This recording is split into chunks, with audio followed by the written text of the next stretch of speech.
public's mind is cybersecurity. In 2016, there was an email that was sent that had a malicious script attached. And it was sent to various states, but more importantly, it was sent to all 67 supervisors of elections. I am pleased and proud to say that script was not executed at any one of the 67 supervisors of elections offices. I am also proud to say that in reality, there was really only a couple of entities across the country that did execute that script. And that access was gained to the voter registration databases in some cases. Now, by and large, that there was some snooping around within the databases. There was activity in looking, but I think that the real test was just could they gain access to the systems and how secure they were. I also think that the desire of any actor to gain access to the system was not necessarily on this attempt to penetrate voter registration, but was successful in the fact that we continue to talk about it today, some nearly 2 years later. And I think that what it was an attempt on was to suggest to the American people that your elections are not secure. And that's it.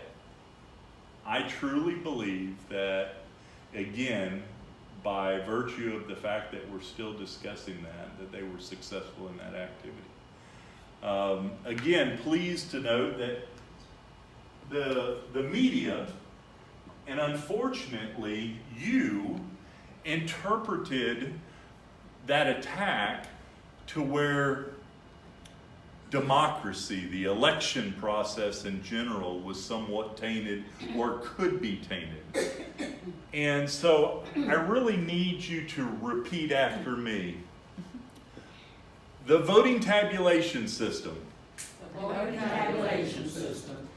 is not and has never been connected to the internet.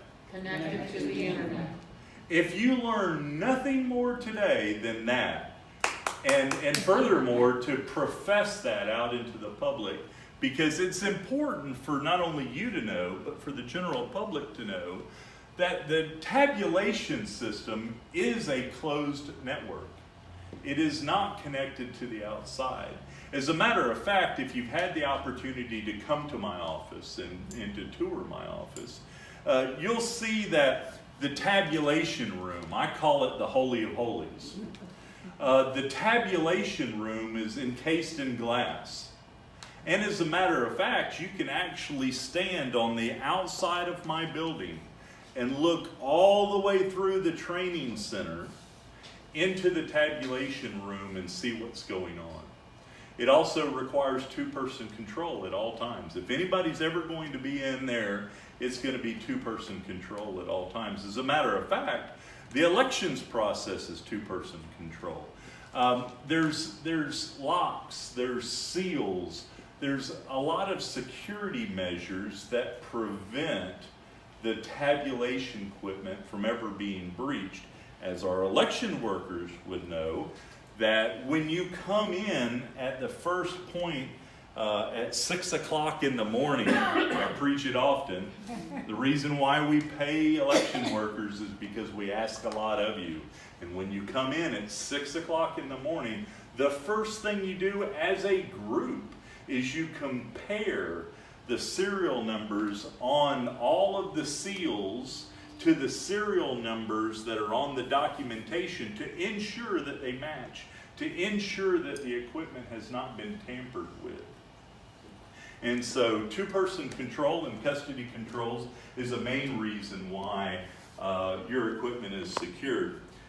Security has always been an emphasis in the elections office. Many of you know that I come from an IT background. As a matter of fact, I was hired as a vendor in '97 when the elections office was coming from punch cards to optical scan, and we spent a year searching out and selecting the old Eagle machines for the optical scan. And so we know about security. We don't take it lightly, as some would suggest.